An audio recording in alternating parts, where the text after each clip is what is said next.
The gavel struck the floor, not by accident. Thrown from the bench by a judge whose voice cracked with fury. It bounced once, spun, and stopped near the guard's boots. Sergeant Gareth Llewyn Ashcombe did not flinch. He did not lift his head. He did not speak. He simply shifted his foot, and with the side of his shoe, gently pushed the gavel back to where it came from. His hand never left the faded metal at his waist, and his eyes never left the floor. Murmurs rippled through the courtroom, soft at first, then sharper, like doubt gaining breath. Phones rose, fingers pointed, a cough disguised a scoff. Someone whispered, "He didn't even move." Another, louder, "Is he allowed to just stand there like that?" The judge sat frozen, half-raised hand, half regret in his eyes. Gareth didn't lift his gaze. He hadn't since the gavel hit, but his gloved hand shifted slightly over the metal, not clutching, not hiding, just covering. A young clerk near the front blinked hard, then reached for a notepad but didn't write. The light had shifted. The shaft of amber now brushed Gareth's collar, but his face remained in shadow. Not anger, not shame, just silence. And yet, why did it feel as though he'd already spoken more than anyone in the room? He'd stood like this before, not in a courtroom, but on the east lawn of Marlborough House. Rain had just passed. The flag was half-mast. A girl stood behind the barrier, no more than 10, clutching a tiny Union Jack in both hands. Her mother pleaded with the steward, voice cracking, "Just for a moment. She won't move. She just wants him to see." Gareth heard. He saw. But protocol had rules. He didn't break formation.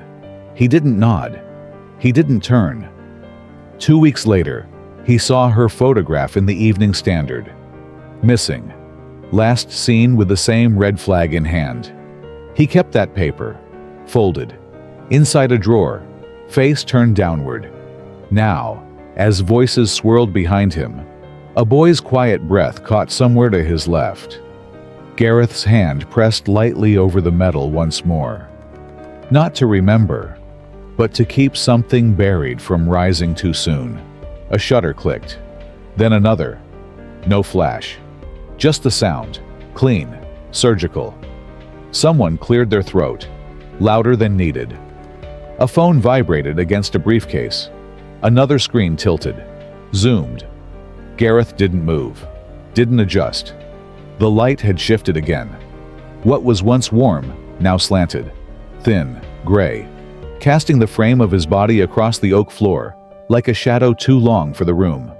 "He's not even blinking!" A woman's voice, low, laced with discomfort. 2 seats down, a boy leaned forward, eyes wide, as if searching for something inside the silence. His hand reached out, not to touch, just to measure the space between. Behind him, murmurs layered into tension. Not anger, not yet, but distance. And no one sat beside the guard. The courtroom buzzed, quietly, steadily, like tension folding in on itself. Gareth's posture hadn't changed, but his right hand moved. Not far. Just enough to lift the edge of the faded metal and turn it, once, between his gloved fingers. Underneath, for the briefest moment, a scrap of cloth showed. Not part of the uniform. Not military issue. Pale blue. Frayed at the edge. Hand-stitched. A child's name was embroidered in faint thread. Too soft to read from afar. But the way his fingers curled back around it, slow, deliberate, it didn't feel like fabric. It felt like something he shouldn't still carry. No one else noticed. Not yet.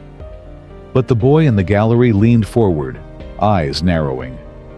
And the gavel, still near the judge's foot, remained untouched.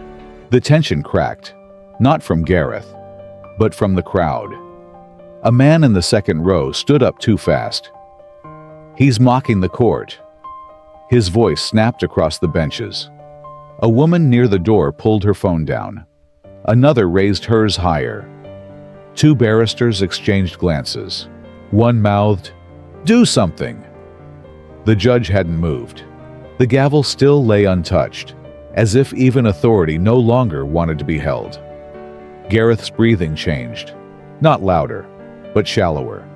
His hand tightened, just once, around the cloth beneath the metal, then loosened again. A court officer took a step forward, then paused. No order had been given.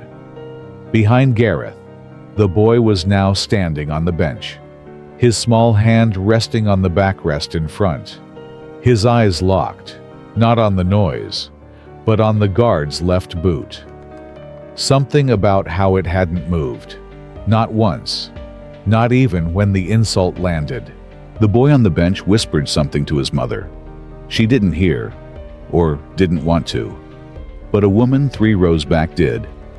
Gray coat, leather gloves folded in her lap. She leaned forward, eyes narrowing. Then she stood, quietly, walked down the aisle. She didn't speak to the judge. She didn't face the crowd.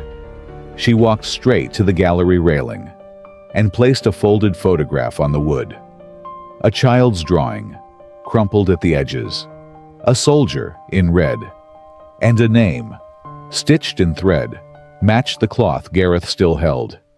She looked at him once, long, and nodded. No words, just a look that said, "I know what you carried. I know why you said nothing." And in that stillness, every raised phone felt suddenly inappropriate, sand, and heat. Not the polished floors of a courtroom, but the broken stones of a roadside in Helmand. Smoke curled from a burnt-out vehicle. The air trembled with the hum of flies. And silence. Too loud to be peace. Gareth knelt beside a boy, no older than 7.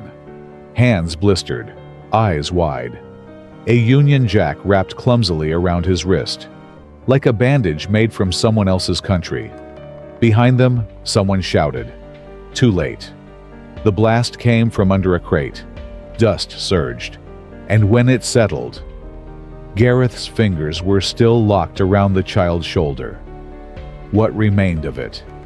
He didn't report it, didn't speak of it, only kept the fragment of flag folded in the same square he now presses beneath his glove. Some things, he learned, are protected best by silence. He moved, for the first time. Not his voice, not his stance, but his left hand, unclasping the metal slowly, carefully, as if afraid it might shatter in the light. He stepped forward, 1 pace, nothing more. And with a stillness honed by years of standing guard, he knelt, not in surrender, not in shame. He placed the metal, and beneath it, the folded cloth, at the base of the judge's bench, aligned, precise, as if marking something no one else could see. No one breathed. A phone lowered. The boy stepped down from the bench. The woman in gray sat back, eyes wet, lips sealed, and the shaft of sunlight which once lit the judge's finger now fell only on the cloth. No one spoke. Not the judge, not the clerk, not even the man who'd shouted earlier. The light seemed to hesitate. Dust floated in its path, suspended, as if afraid to settle. A phone screen dimmed. Another was turned face down. A woman near the door lowered her hand to her lap, slowly, as though realizing it had been raised far too long. The boy stepped closer, not running, just one careful step, his eyes fixed on the folded cloth at the bench. The gallery didn't rise, didn't gasp, but posture shifted, spine softened, eyes dropped. A man in the back, gray suit, veteran's pin on his lapel, removed his cap, held it to his chest, not in salute, but in recognition of something not spoken, not demanded, only lived. The medal remained at the foot of the bench. No one touched it. Not the judge, not security, not even the child. Gareth stood, silently, his gloves creased at the knuckles, his shoulders, not bowed, but no longer squared. He turned, not sharply, just enough for the light to catch his face. And in that half-light, his eyes met no one. And somehow, everyone. He walked the same way he had entered, measured, silent, as though his footsteps had already been planned long before this day ever came. The crowd parted, not by instruction, but by understanding. The boy watched him pass, then looked back at the folded cloth, still glowing in the last breath of gold before dusk settled in. No one clapped. No one followed. The courtroom held its breath as the door closed behind him. Perhaps he believed some truths are too fragile to shout. Perhaps silence was the only way to keep them whole. Or maybe he simply chose to remind us of what we've forgotten. There are moments in life when silence is not weakness, but wisdom. We live in a world that praises the loudest voice, the quickest reply, the strongest stance. But some truths cannot be shouted. Some dignity can only be held in stillness. Sergeant Gareth Llewyn Ashcombe reminded us that restraint is not cowardice. It is courage wearing a quieter uniform. He did not speak to defend himself, because he had already paid his price in silence, in memory, in scars no one else could see. And perhaps that is the lesson we must carry. That not all battles are fought by raising voices.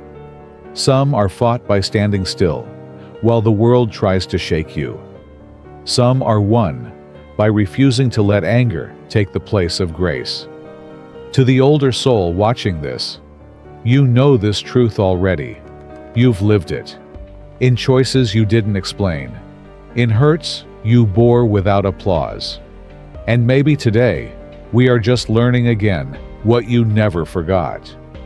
That silence, when chosen with love, is its own kind of justice.